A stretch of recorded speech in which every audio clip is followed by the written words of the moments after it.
This green. Look at that. Like, that's beautiful. Black.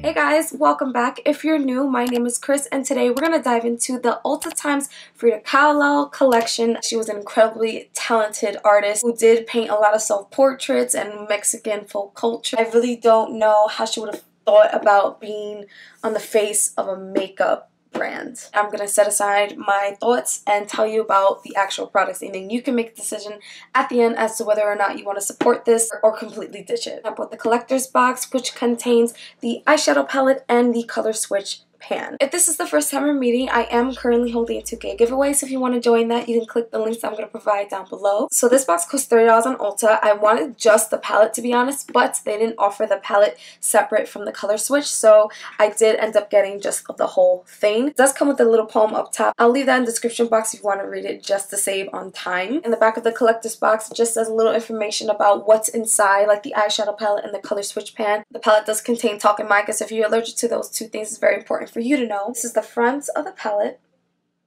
This is the back of the palette. Just a ton of information. Palette, by the way, is 18 grams worth of product. I don't know the shelf life. It doesn't give that on the palette or on the box, so I don't know how long this will last. I can assume that it'll be a year, but you never know. Just want to put that out there. This is the color switch. It's the back. This is the inside of it. Now you guys see this white part right here. This is actually for creams, liquidy sort of things. If you want to switch that, you can. All you have to do is just dampen the center part and it'll switch easily. Black part around it is for powder. So for example, eyeshadow. It does work, and you will see how it works in the eye demo. Back to the palette. This is a solid palette. It's not too big and bulky. It's rather thin. You can just slip it in your purse. This is the inside of the palette. It does come with a mirror, and then it has a saying that says, "Never apologize for who you are." Now this palette folds kind of all the way back. I feel like I forced it to fold all the way back. It was definitely something that felt very uncomfortable doing. Here's the color story. This palette to me screams the fall. I don't believe in just using fall colors in the fall. I was really impressed with the mattes in this palette. It's really pigmented off of one swipe. So I'm going to show you guys all the swatches that I already pre-recorded. They all came out really beautiful, including the shimmers. I was more impressed with the mattes because I would expect more hiccups in a matte versus a shimmer. There's a lot of kick up in this pan. When we go in the brush, it gets a bit messy, so I would definitely suggest going in lightly, building up as you go. I'm going to take 4 shadows right now to swatch for you guys. This green, of course. I want to show you guys this black because it's absolutely beautiful. Let's take this purple shimmer. And let's take this blue shimmer. I don't know why I skipped the pointer. That makes no sense. Alright guys, so here we are. Let's put blue. Let's put this green. Look at that. Like, that's beautiful. Black. Okay, beautiful, beautiful black swatch. And then the purple shimmer.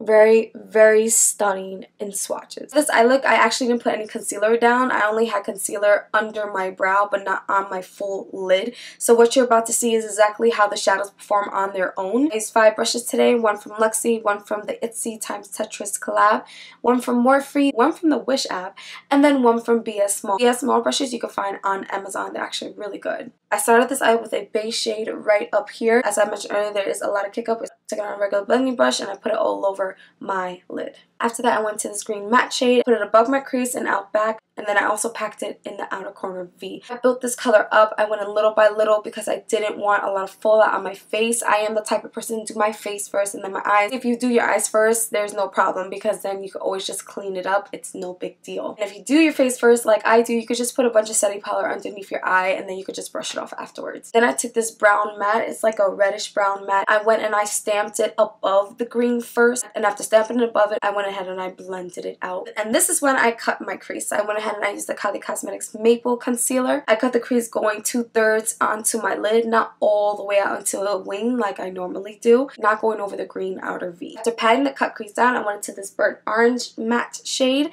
and I put it right next to the green one. One thing I did wish that the palette had in terms of the color story is a red. There's red on the box, there's red on the actual front of the palette, but there is no red in the color story. I would have loved to see an actual red inside the palette. Regardless, the orange is very pigmented. For the remainder of the inside of the cut crease, I went into this mustard yellow matte shade. And I went ahead and I pressed it onto the concealer. So I just went ahead and I patted it in, and then I started to just blend it as I got closer to the actual cut crease line. To finish up the yellow matte, I went ahead and I cut a liner out, and I did the same kind of process that I just did in terms of the cut crease, but reversed. I put the green eyeshadow on the inside, and then followed it with the burnt orange one, and then lastly the mustard yellow.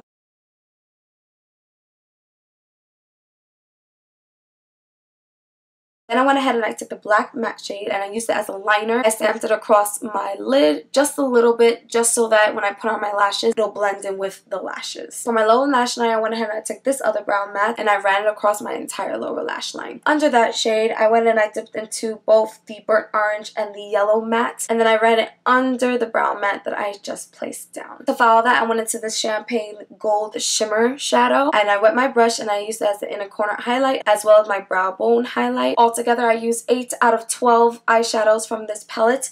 It is a very pigmented palette. It performs very well. I didn't have any problems in terms of patchiness and things like that. As for my lashes, I'm wearing the Glam Light Margarita lashes. And as for my highlight, I used the Champagne Gold Shimmer from the actual palette. Let me know if you are going to grab anything from this collection. Let me know how you feel about Ulta and the Frida collaboration, whether you think that it is a horrible idea or a great idea. Let's chit chat back and forth. We don't have to agree on everything, but we can agree to be respectful of each other. And of course, I'll catch you guys down in the comment section, and I'll see you guys on the next video. Bye.